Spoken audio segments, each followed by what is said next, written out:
Rain usually isn't a problem. You get wet, you complain for a minute. Maybe your plans are ruined. Then tomorrow, the sun comes back out. But imagine if it didn't. Imagine waking up to rain, then falling asleep to it, and waking up the next morning, still hearing it. Not for one day, not for two. For almost an entire week, you're hungry, really hungry. Yesterday, your group found signs of deer moving through the valley. Fresh tracks, broken branches. You planned to follow them at sunrise. Now the valley is hidden behind a wall of rain. The tracks are gone. The ground has turned into thick mud.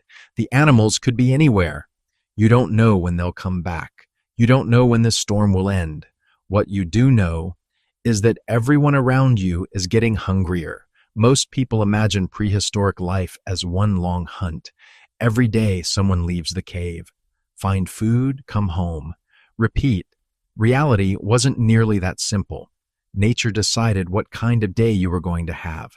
Sometimes it gave you clear skies. Sometimes it locked you inside. Today, rain is almost relaxing. You hear it tapping against the window. Maybe you make a cup of coffee, grab a blanket, watch a movie. Some people even sleep better when it rains. To them, it's just background noise.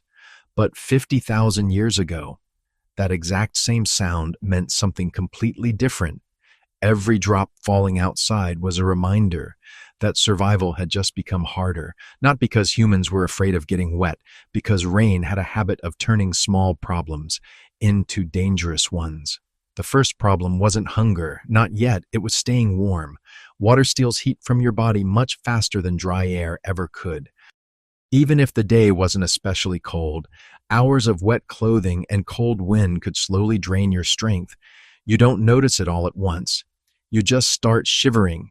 Your hands stop working as well. Simple jobs become frustrating, then exhausting. The second problem was the ground itself. The forest didn't disappear. It became unpredictable. Loose rocks became slippery. Steep hills became dangerous. One bad fall could end the hunt before it even started. Out here, there's no doctor waiting for you, no cast, no painkillers. A broken leg wasn't just an injury. For many people, it was the end. And then there was the fire. If you've ever gone camping, you already know how difficult it is to keep a fire alive once everything around you is soaked. Now imagine that fire isn't for roasting marshmallows. It's the only source of warmth your family has. It's how you cook, how you dry your clothes, how you see after sunset. If that fire dies, everything suddenly becomes much harder. So when the rain refused to stop, the goal wasn't to keep hunting. The goal was simply making sure everyone would still be alive when the sky finally cleared. The storm doesn't stop. By the second day, nobody is asking when the rain will end anymore. They've stopped guessing. The only thing anyone can do is deal with today. Something interesting happens when you can't leave. The cave changes. Yesterday, it was just where everyone slept.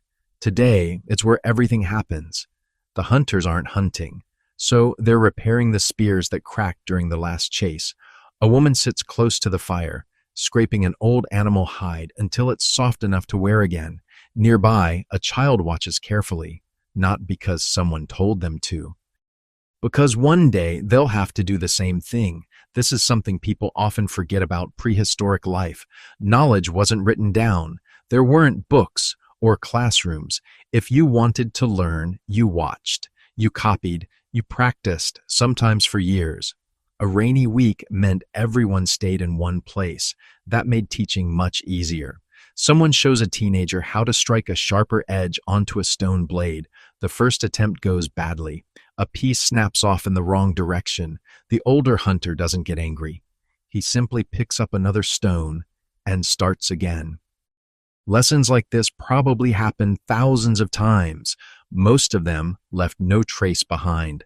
Not everything inside the cave was about survival. Some jobs were simply about making tomorrow easier. A loose spearhead gets tied back onto its wooden shaft. A carrying bag with a torn seam is stitched together before it falls apart completely. Someone twists plant fibers between their fingers, slowly turning them into a length of cord. It's repetitive work, the kind of thing you finally have time for, because the weather has made every other plan impossible. Archaeologists find clues to these quiet moments everywhere. Inside ancient caves, they often discover piles of tiny stone flakes scattered across the ground. Not one or two, sometimes thousands. Those little fragments are the leftovers from making stone tools. They're so common. You can almost picture someone sitting by the fire, working for hours while rain echoed outside. Some caves tell an even more surprising story. In South Africa, archaeologists uncovered what looked almost like a prehistoric workshop. People had collected pieces of red ochre, ground them into fine powder, and mixed them inside large seashells. This wasn't something they did by accident. It took planning, time, patience, the kind of work that's much easier when you're stuck indoors anyway. Rain has a strange way of changing how people spend their time. Even today, when we're forced to stay inside, we finally fix the loose cabinet door, organize the garage, finish a project we've been putting off for weeks. Ancient humans weren't so different. They just had different things to repair. Outside, the storm is still falling. Inside, the next hunt is already being prepared. Not by chasing animals, but by making sure that when the sky finally clears, every spear is ready, every bag is stronger, every person knows a little more than they did yesterday. By the third day, something changes, not outside, inside. The cave is quieter, not because people have given up, because everyone has settled into a rhythm. The fire never gets left alone. Someone is always sitting beside it, watching it, feeding it, not with large branches. Those are usually too wet. Instead, they look for the dry wood hidden inside fallen logs. Even when the outside is soaked, the center can still burn. If you've ever split firewood, you've probably seen it yourself. A wet log isn't always wet all the way through. Our ancestors figured that out a very long time ago. Keeping the fire alive wasn't just about comfort. For most of human history, losing it could become a serious problem. Today, if your campfire goes out, you grab a lighter. 5 seconds later, it's burning again. Ancient humans didn't have that luxury. For much of prehistory, we're not even sure they could reliably start a fire whenever they wanted. They certainly knew how to keep one burning.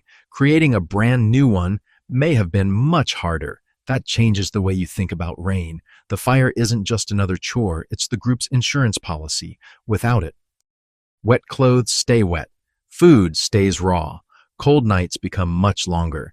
Everything depends on those glowing embers. Thousands of years later, people were still carrying fire with them. When researchers discovered Otzi, the Iceman in the Alps, they found something remarkable tucked into his gear, a complete fire-making kit. Not because he expected to use it every day, but because nobody wanted to be caught without one. Even after thousands of years of technological progress, fire was still too important to leave to chance. Once the fire is safe, there's finally time to breathe. Not much. Just enough. Someone begins carving a piece of bone. Slowly, carefully. Hours pass. The shape becomes clearer. Eventually, it's a needle. A tiny hole is drilled through one end, small enough for thread, strong enough to stitch animal hides together. It's easy to look at something that ordinary and forget how difficult it is to make. One mistake, and the whole piece snaps. Then you start again. Archaeologists have found these bone needles dating back tens of thousands of years. Someone spent hours making them. Rainy days probably gave them those hours. Not everything people made was exciting. Some of the most important inventions look incredibly boring. Take rope. Nobody puts rope in a museum and stares at it in amazement. But without it, you can't tie a stone point onto a spear. You can't lash branches together. You can't make traps. So somebody had to sit there, twisting plant fibers again and again, until dozens of thin strands became one strong cord. It's slow work, the kind of work that rewards patience more than strength. Then there's something even easier to overlook: the floor. Most people imagine ancient caves as cold stone covered with dirt. Sometimes they were surprisingly comfortable. In South Africa, archaeologists discovered carefully arranged layers of grass used as bedding. Even more surprising, some of those layers included plants that naturally repel insects. Think about that. 77,000 years ago, people weren't just trying to survive the night. They were trying to sleep better. The rain is still falling, but nobody is waiting for time to pass. Every repair, every lesson, every tool makes tomorrow a little easier. And sometimes, the days when nothing seems to happen are the ones that prepare you for everything that comes next. After a while, there isn't much left to repair. The spears are ready. The hides have been stitched. Even the children have stopped asking when the rain will end. Outside, the storm keeps talking. Inside, people begin talking back. Think about it. You're sharing a cave with the same 20 or 30 people. Nobody can wander off. Nobody can hunt. There's nowhere else to be. So people do the one thing humans have always been good at. They tell stories. Maybe someone talks about the enormous aurochs they almost caught last summer. Someone else laughs. Because the story gets bigger every time it's told. A child asks if it's really true. The hunter smiles and doesn't answer. Some things never change. Not every story was meant to entertain. Some could save your life. Which valley floods first after heavy rain? Which berries make your stomach hurt? Where the wolves usually den? How to tell if tracks are fresh or already a day old. You don't read those lessons from a book. You hear them again and again until one day they're yours to pass on.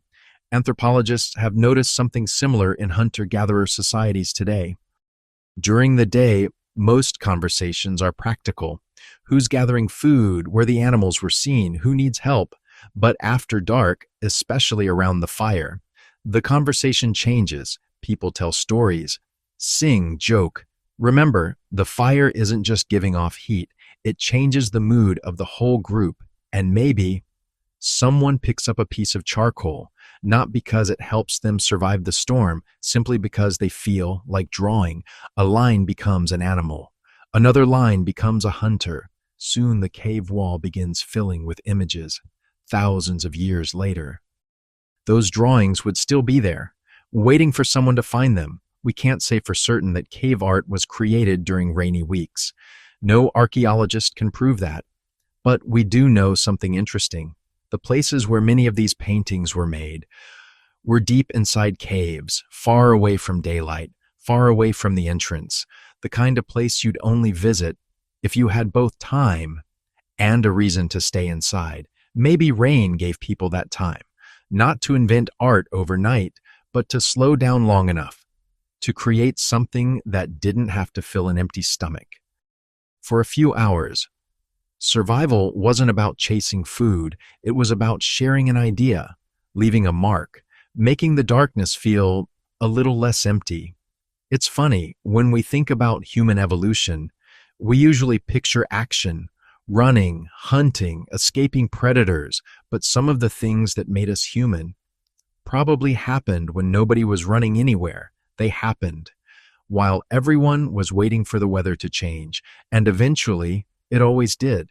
The rain became lighter, the steady drumming faded. For the first time in days, the cave grew quiet.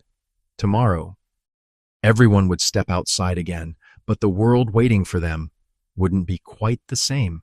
Morning comes. For the first time in days, you wake up and don't hear rain, just silence. Nobody rushes outside, not yet. People listen, waiting, making sure the storm is really over. Then someone steps to the entrance of the cave. The clouds are breaking apart. Sunlight finally reaches the valley again. The world looks different. Small streams now cut across the ground where there was only dirt before. Branches lie scattered everywhere. The river has swollen. The air smells fresh, almost new, but the biggest change is under your feet. The mud has become a notebook. Every animal that walked through the valley during the storm left its signature behind. Deer, wild horses, boar, even predators. Tracks that would have disappeared on dry ground now stand out clearly. Some are only a few hours old. Some are so fresh The animals can't be far away. For someone who knows how to read them, the storm has just written an entire story across the landscape. Rain didn't erase opportunity. Sometimes it created it. Soft ground made tracking easier. Plants that had been dry only days earlier suddenly burst back to life. Roots became easier to dig from the softened earth. In many places, mushrooms appeared almost overnight. Even insects became easier to find after heavy rain. The menu changed, but food was still there for the people who understood where to look. That's something ancient humans became remarkably good at. They didn't expect nature to stay the same. When the seasons changed, they changed with them. When the rivers flooded, they adapted. When rain closed one opportunity, they looked for another. That flexibility may have been one of humanity's greatest survival skills.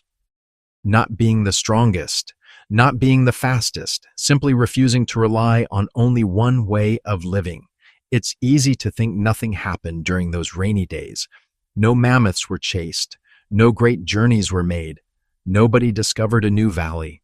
But that's only true if you believe survival only happens outside, inside that cave. Spears were repaired. Children learned by watching older hands at work. Stories were passed on. Plans were made. The next hunt quietly began, days before anyone left the shelter. Maybe that's why our ancestors lasted so long.